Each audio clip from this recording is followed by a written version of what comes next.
የኃጢአተኞች የቅጣት ስፍራን የገነት መንግሥተ ሰማይ ደግሞ የጻድቃንና ቅዱሳን የዘላለም የደስታቸውን ስፍራን ምን እንደሚመስል የጌታ መልአክ ሁሉን በክንፎቹ እየበረረ እያሳየኝ ጀመር። እኔም ከምመለከተውና ከማየው ነገር የተነሳ በምድር ያለው የሰው ልጅ ከኃጢአቱ ካልተመለሰ በቀር እግዚአብሔር ኃጢአተኞችን ሊቀጣ ካዘጋጀው የቁጣ ስፍራ ማንም ሊያመልጥ እንደማይችል ተገነዘብኩኝ።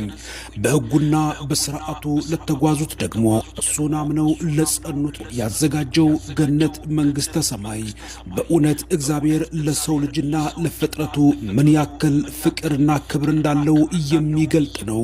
የገነትን ውበትና ድምቀት የሲኦል ገሃነምን ደግሞ አስፈሪነት አንደበት የማይናገረው ቋንቋ የማይገልጠው ሆኖ መልአኩ ሁሉን በየሰዓቱና በየተራው እያሳየኝና ያስጎበኘኝ ጀመር።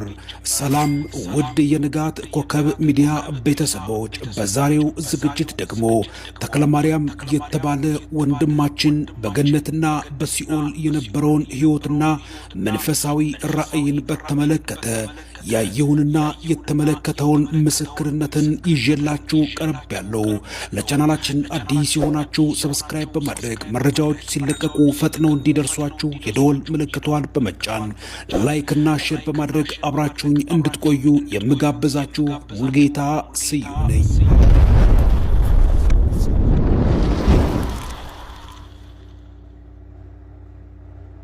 ከደመናት በላይ ሰማያ ሰማያትን ወደ ላይ በመንፈስ ተጉዘን ከእግዚአብሔር መንግሥት ጽድቁ ከሞላበት ስፍራ መላእክት ያለማቋረጥና ያለ ዕረፍት ዘወትር ወደሚያመሰግኑበት ወደ ሰማየ ሰማያት ሽቅብ በደመና በተዘረጋ የሰማይ መንገድ አብረን ወደ ላይ በመንፈስ እንወጣለን። ከምድራችን ጠፈር በላይ ያሉትን ሰባቱን ሰማያት በእግዚአብሔር መልአክ መሪነት የቅዱሳን ሰዎችን ነፍስ በገነት መከራቸውና ስቃያቸው ናውን የኃጢአተኞችን ነፍስ ደግሞ በሲኦል እንዲሁም የገነት መንግሥተ ሰማያትን ሁኔታን እንቃኛለን።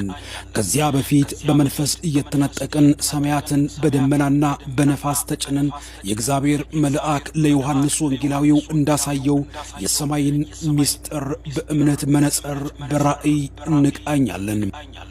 ድንገት ይመራኝ የነበረው የጌታ መልአክ በደመና በተጠቀለለ ዋሻ በሚመስል ከላይ ወደ ታች በተዘረጋ ስሜቱንም ሆነ ውበት ድምቀቱን ከዚህ በፊት አይቸው በማላውቀው ሁኔታ በርቀት እየመራኝ በደመና ውስጥ አሳልፈኝ። የደመና ዋሻውን ወጥቼ እንደጨረስኩኝ እጅግ በሚያምርና ነፍስን ሐሴት በሚያደርግ መጨረሻው ከማይታየኝ የተዘረጋ የደረጃ መንገድ ላይ ደርሻለሁ። የተባዘተው ደመና መንገዴን ግራና ቀኝ አጅቦኝ ደረጃውን መውጣት ጀመርኩኝ።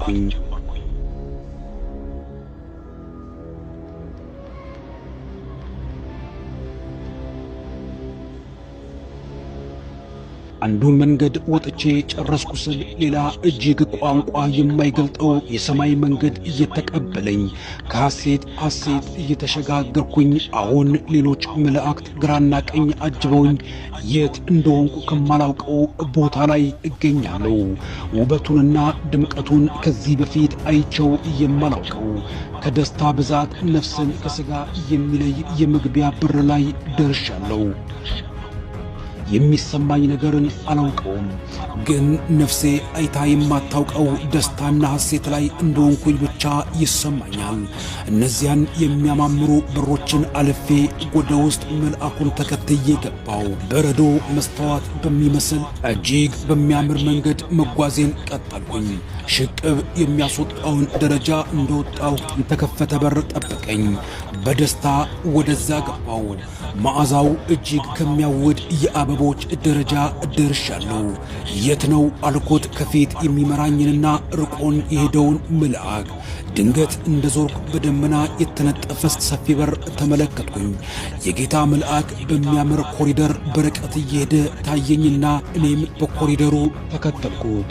የጌታ መልአክ እየጠበቀኝ ነበር። ለካ ደረስኩበት።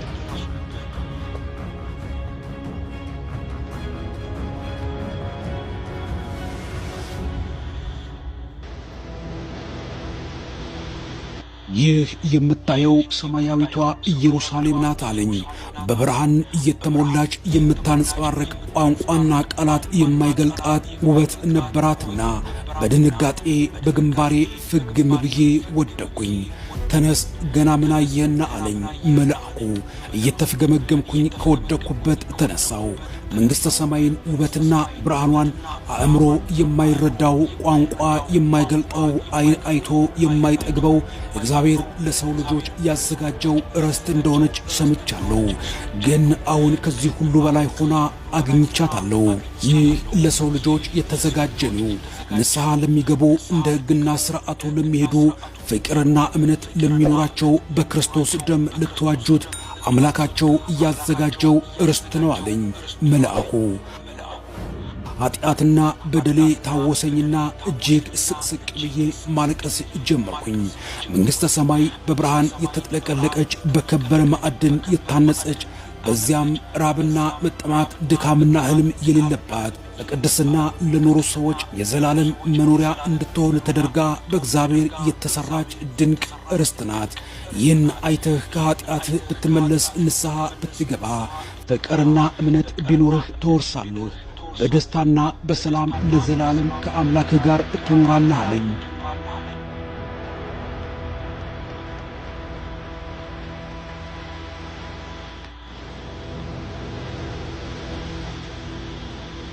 ጸዓዳዋ፣ ፍካቷ፣ ድምቀቷ፣ ብሩህነቷ በደስታ መንፈስን ይመላል። መልአኩ ቆሞ ከሚያሳየኝ ቦታ የመንግሥተ ሰማያን ክብርና ውበት በመንፈስ እያስቃኘኝ በልቦናዬ ጽላት እየጻፍልኝ በተደበላለቀ ስሜት ከኃጢአቴ ጋር እየተሟገትኩኝ አስቃኘኝ። ወደ ምስራቅ በኩል እንደተመለከትኩኝ ነቢያት፣ ሐዋርያት፣ መላእክት ግራና ቀኝ ቆመው የምስጋና ዝማሬ ሲያቀርቡ ክንፋቸውን ዘርግተው ለእግዚአብሔር ክብር ሲሰጡ ተመለከትኩኝ። ነጭ ለብሰው በብርሃንና በጽድቅ ተሞሽረው የዘላለም መኖሪያና ማረፊያቸው በሆነችው መንግሥተ ሰማይ ውስጥ በደስታና በሐሴት የሚኖሩት ጻድቃኖች ሁለንተናዋ ብርሃን በሆነችው በብርሃን በተጥለቀለቀችው የእግዚአብሔር መንግሥት በምስጋና በውዳሴ ሲኖሩ ተመለከትኩኝ። በዚህች በመንግሥተ ሰማይ መራብና መጠባት፣ መብላትና መጠጣት፣ ማግባትና መጋባት የለም። በዚህ የተቀደሰ ስፍራ የሥጋ ሐሳብና የሥጋ ፍቃድ ፈጽሞም የለም። እንደ መላእክት ባለ ክብርና ምስጋና ይኖራሉ እንጂ አለኝ መልአኩ። እነዚህ የምትመለከታቸው ነጭ ለብሰው በመንግሥተ ሰማይ እንደ ብርሃን እያበሩ በእግዚአብሔር